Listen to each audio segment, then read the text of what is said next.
Good morning, students. Evans tries an O level. Next part of the story will be continued in this lecture. Yesterday we left the story when uh, governor came to know the truth about McLeary. The real McLeary was tied up in his flat. He reached there and untied him and came to know the truth. And after that, search for Ivan was continued, but nothing was found till evening. On the other hand, Ivan was roaming here and there, and what he was thinking here in this lecture, you listen to me. So now the story is moved up to Ivan's. After having delicious fish and chips and a small walk near Chipping Norton, he decided to go back to his hotel room to sleep early. He was wearing a new hat that had smartly hidden his short hair, and which seemed as remains of hair. He kept wearing it on his head even when he reached the reception of Golden Lion Hotel. He then recalled his previous night when Jackson took away his scissors and he had to cut his hair with a razor blade only. This was quite a bad luck, but then he thought about his good luck also when Jackson asked him to remove his hat and how he managed to stop him from doing so. He then concluded that old Jackson was not that bad. One of the worst things that seemed funny to him was using a false beard. He was sensitive to the sticking materials, but he had to use it for sticking up the beard. It was now irritating him as it had reddened his chin and he was feeling pain there. When he reached the reception counter, he found that it was not the same girl who was there at the time of his booking. But he thought that this change was good. She was better. He then told her that he is not concerned about morning breakfast and ordered a newspaper named Daily Express and asked to wake him up at 6:45 a.m. as tomorrow was another busy day for him.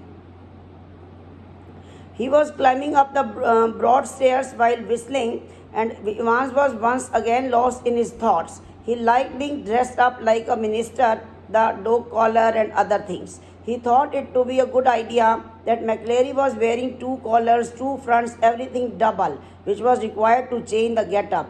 But the top collar was slipping off again and again, but there was a moment of great fear when McLeary tried to stop his collar from falling down with his finger in front of Stephen's. They had somehow solved this problem by always keeping a pen in his mouth whenever Stephen peeped inside. There was a little annoying moment while he was trying to wear black front and the stud at the back collar.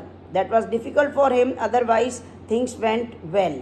He got everything in the car which they had promised him, his friends: soap, water and a map, the Ordnance Survey map of Oxfordshire. He thought that he had got some good and clever friends in his life. Evans unlocked his room, and when he turned back and after shutting the door, he was shocked to see someone in his room. He stood there lifeless. He had a quick look at the fierce looking man he had never expected in his room. It was Governor. Evans looked around hopelessly, and Governor tells him that there is no use of it as he had his men all around the hotel. He was also shocked at the thought of the blonde girl at the reception who was extra sweet to him. She also belonged to Governor's staff. Evans looked disturbed. He held his head in his hands and it was silence for a few minutes. Evans then said that it was correction slip he guessed. The governor tells him that there are some people who know German. And Evans then relaxed over some time and explained that it was not an actual mistake as you can see. The mistake was that they were not able to decide about the hotel, which they could have worked in some other way. He asserted that it was necessary for them to know the exact time at what time the paper had started so that they could make a call exactly before the end of the exam in order to get a clear way for McLeary. The governor admitted that he had provided the information to him foolishly. Evans said that the correction slip gave him both the hotel name and the time of exam. It was like killing two birds with one stone. Governor agreed to it. Evans then queried how did he come to know that he was staying in which Golden Lion hotel, as there were hundreds of them. Governor said the index number 313, center number 271, and they became six figures. And this reference goes to when this reference was checked on the survey map for Oxfordshire, which brought us in the middle of Chipping Norton. Evans said that he is right, but we thought that you will go to Newbury. Governor said that yes, they had gone there. He asked Evans whether he was able to understand the question paper, as the governor was not able to understand it. Evans said no, he was not, but we did it to confuse everyone. The governor then stood up and asked him where he got blood from to pour on his head. Evans felt happy to hear this and said that it was a clever thing to bring blood into the cell. He then revealed that when invigilator was being searched before exam, he then stopped telling him anything so that he could use it in future too. The governor guessed it to be a rubber ring for piles. Evans smiled weakly and said it was a clever thing. Governor pointed out it to be a tough thing, which Evans felt it not to be so tough. Governor queried, wasn't it?